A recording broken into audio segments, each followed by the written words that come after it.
Mr. President, the rule of law is the foundation of our democracy. And if we are to be models of upholding the law, then it behoves us to listen and heed those who have been tasked by the Constitution to interpret the Constitution.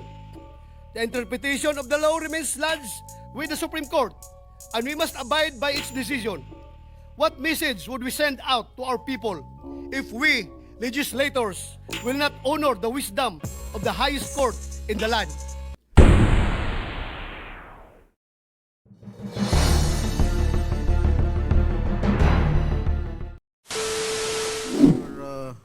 Ronald Bato de la Rosa is recognized. Mr. President, I vote yes to the motion of Senator Marcolita, and may I be allowed to explain my vote? Thank you, Mr. President.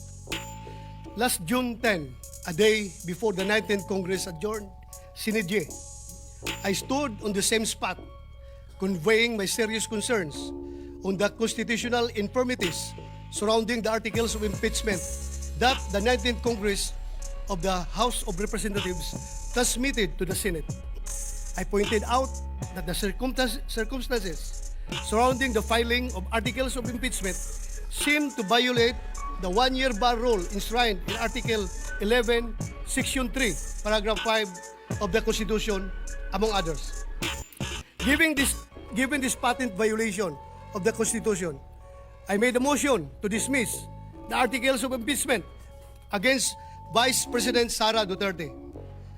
After a long discussion with the members of this chamber of the 19th Congress, I listened and I learned. My motion for dismissal was amended by Senator Alan Cayetano and became a motion to remand. The impeachment court then ordered the remanding of the articles of impeachment to the House of Representatives.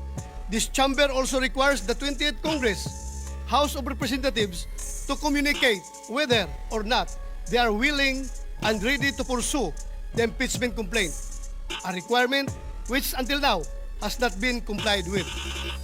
In a sudden shift of events before the opening of the 20th Congress, the Supreme Court took all by surprise when it promulgated their decision on petitions challenging the validity of the articles of impeachment against Vice President Duterte.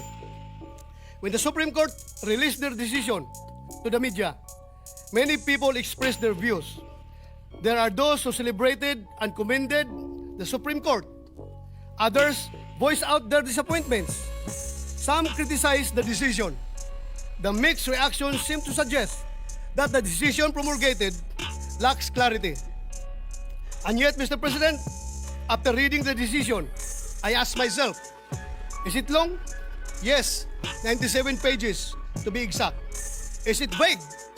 No, Mr. President, it is clear as day.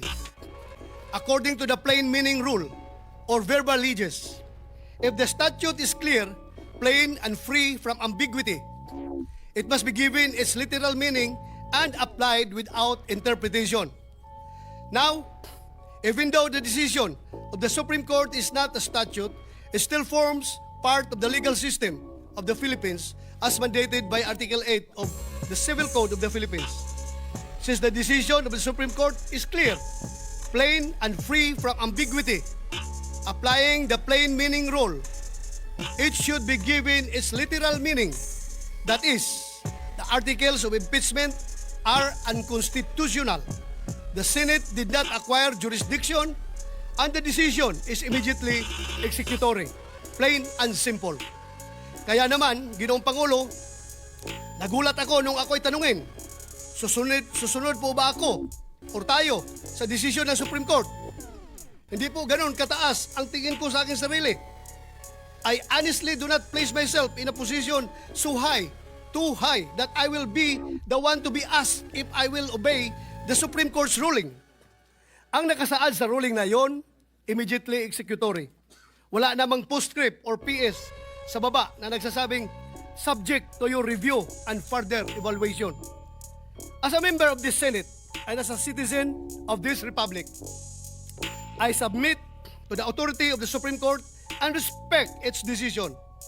Perhaps in shedding light on the highest court's duty, the Integrated Bar of the Philippines said it best, and I quote, "As the final arbiter of constitutional questions, the Supreme Court bears the solemn duty to interpret the law, determine its bounds, and clarify its implications, even when it revisits past doctrines or addresses new contexts.